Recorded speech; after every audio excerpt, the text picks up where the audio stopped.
Depuis la formation de la Terre, la radioactivité est présente dans toute la matière, celle qui nous entoure, celle qui compose le monde vivant. Tout est naturellement radioactif, le sol sur lequel nous marchons, l'atmosphère que nous respirons et les aliments que nous mangeons. Notre corps lui-même est radioactif. Ce n'est qu'à partir de 1896, grâce à la découverte d'Henri Becquerel, que la radioactivité est devenue un sujet d'étude majeur. Traitement de tumeurs cancéreuses et autres applications médicales, production d'énergie électrique et d'armes stratégiques de dissuasion, datation de vestiges archéologiques. Ces applications ont profondément marqué le XXe siècle. Comme d'autres à son époque, le physicien allemand Wilhelm Conrad Röntgen étudie les rayons cathodiques grâce au tube inventé par William Crookes vers 1875. En novembre 1895, lors d'une expérience, il découvre par hasard la présence de rayons inconnus, invisibles et distincts des rayons cathodiques. Il les appelle rayons X. Présentée à l'Académie des sciences de Paris, cette découverte attire l'attention d'Henri Becquerel, physicien français et spécialiste des phénomènes de phosphorescence. Il se demande alors si toutes les substances phosphorescentes émettent des rayons X et tente de le vérifier au cours d'une expérience réalisée en 1896 qui le conduira à découvrir la radioactivité naturelle. Becquerel utilise des sels d'uranium dont la phosphorescence a une très courte durée. Pour entretenir cette phosphorescence, l'échantillon doit être éclairé par le soleil. Et pour déceler leur rayonnement, il a recours à la photographie, un procédé dont il se sert couramment et qu'il maîtrise parfaitement. En janvier 1896, Becquerel enveloppe une plaque photographique dans du papier noir pour qu'aucune lumière ne puisse l'impressionner. Puis, il dépose dessus une plaque de cuivre et un échantillon de sel d'uranium.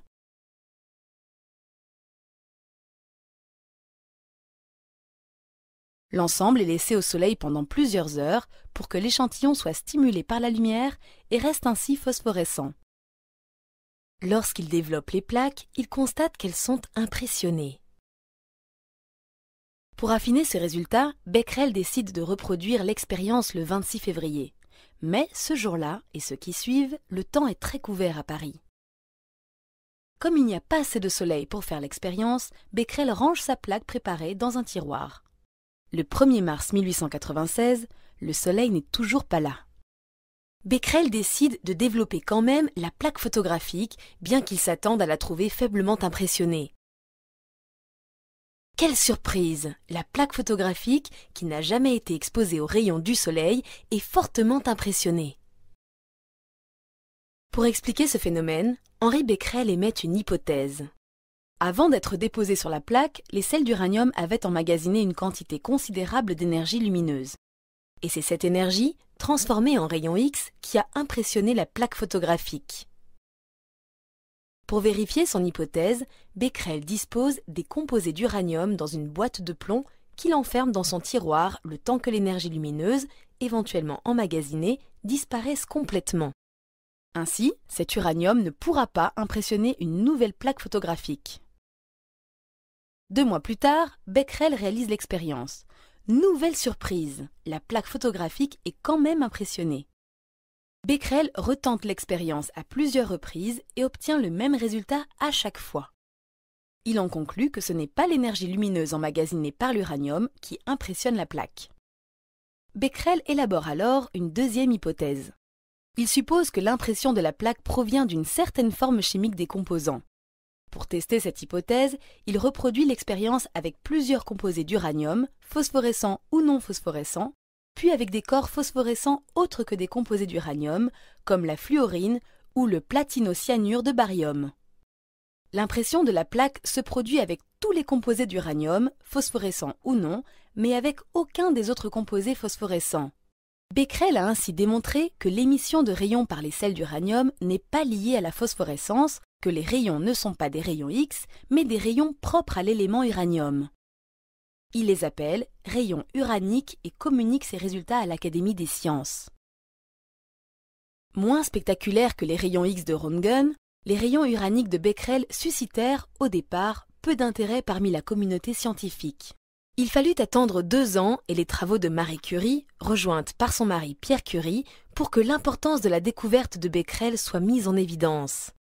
En montrant que des corps autres que l'uranium émettent spontanément des rayons uraniques, ils ont défini plus précisément ce phénomène majeur de la nature qu'est la radioactivité, c'est-à-dire l'émission de radiation par une substance inerte sans apport d'énergie extérieure.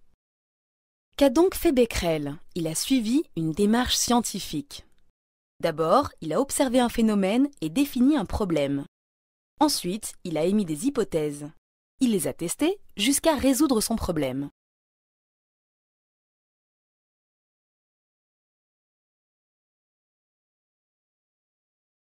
Il a élaboré une théorie qu'il a ensuite validée.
Duck and cover.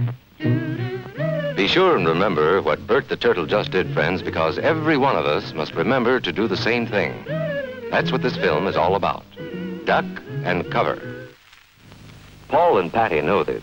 No matter where they go or what they do, they always try to remember what to do if the atom bomb explodes right then. It's a bomb. Duck and cover. Sundays, holidays, vacation time, we must be ready every day, all the time, to do the right thing if the atomic bomb explodes. Duck and cover. That's the first thing to do. Duck and cover. First, you duck. Then, you cover. You duck and cover tight. Duck and cover under the table. It's a bomb. Duck and cover. He did what we all must learn to do.